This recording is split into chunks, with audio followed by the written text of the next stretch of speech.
தோழர்களே, என் தமிழின சொந்தங்களே, உங்கள் அனைவருக்கும் எஸ்ஜே வெப் டிவியின் இன்றைய தின வணக்கங்கள். இன்று நாம் உங்களிடம் பகிர்ந்து கொள்ளப் போவது ஒரு தீய சக்தியாக தமிழ்நாட்டில் வலம் வந்து கொண்டிருக்கும் திருமாவளவன். ஹைகோர்ட் வாசலில் ஒரு லாயரை அடிக்கிறான். காரில் கொண்டு வந்து அவனே மோதுறானுங்க. மோதி அவன் எதுக்கு மோதுங்கன்னு கேட்குறதுக்கு அந்த லாயர் இறங்குறான். இறங்கும் போது அவனை அடிக்கிறானுங்க. இறங்கி அடித்து திருமாவளவன் காரில் உட்காந்துருக்காரு. அவனுடைய தொண்டர்கள் கூட வந்தவங்க எல்லாம் சேர்ந்து அடிக்கிறானுங்க. அடித்து பார் கவுன்சிலில் விரட்டிட்டு போய் பார் கவுன்சில் உள்ளே வச்சு அடிக்கிறான். அடிச்சுட்டு அந்த லாயரு ஹாஸ்பிட்டலில் அட்மிட் ஆகிருக்கிறான். இது வரைக்கும் திருமாவளவன் மீதோ அடித்த நபர்கள் மீதோ எந்தவித வழக்கம் இல்லை, எதுவுமே இல்லை. இது வரைக்கும் ஒரு 10 நாள் ஆகுது. என்ன நடந்துகிட்டு இருக்குது தமிழ்நாட்டில்? என்ன அரசியல் நடக்குது? ஆளுங்கட்சி என்ன பண்ணுது? கூட்டணி கட்சிக்காரன் அடித்தா திருமாவளவன் அடித்தா கேட்க மாட்டாங்க. இதே நிலை தான் ஏர்போர்ட் மூர்த்தி வழக்கிலையும் நடந்துச்சு. ஏர்போர்ட் மூர்த்தி ரோட்டில் வச்சு அதே கோர்ட்டில் வச்சு அடித்தாங்க. கோர்ட் வாசலில் வச்சு அடித்து ஏர்போர்ட் மூர்த்தி மேலே தான் வழக்கு. அவருக்கு கூண்டாசில் இப்போ அவரை தூக்கி உள்ளே வச்சுருக்கிறாங்க. ஆனால் அடித்த உடனே வெளில இருக்கிறான். அதே போல் தான் இப்போது அடி வாங்கின அந்த லாயர் ஹாஸ்பிட்டலில் அட்மிட் ஆகி உயிருக்கு போராடிட்டு இருக்கான்.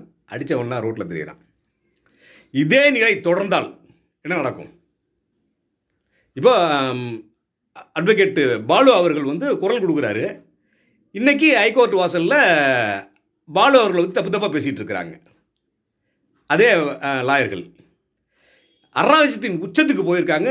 விடுதலை சிறுத்தைகள் கூட்டம். இதை யார் தட்டி கேட்கறது? இதே நிலை தொடர்ந்தால் என்ன ஆகும்?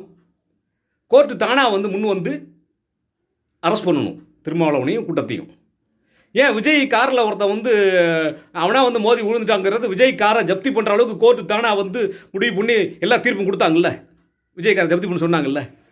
ஏன் திருமாவளவன் காரில் விட்டு மோதிருக்கான், அரெஸ்ட் பண்ணி சொல்லி கோர்ட்டு தீர்ப்பு சொல்லிட்டோம். ஏன் இந்த ஜட்ஜஸ் எல்லாம் வாய முடிக்கிட்டு இருக்காங்க?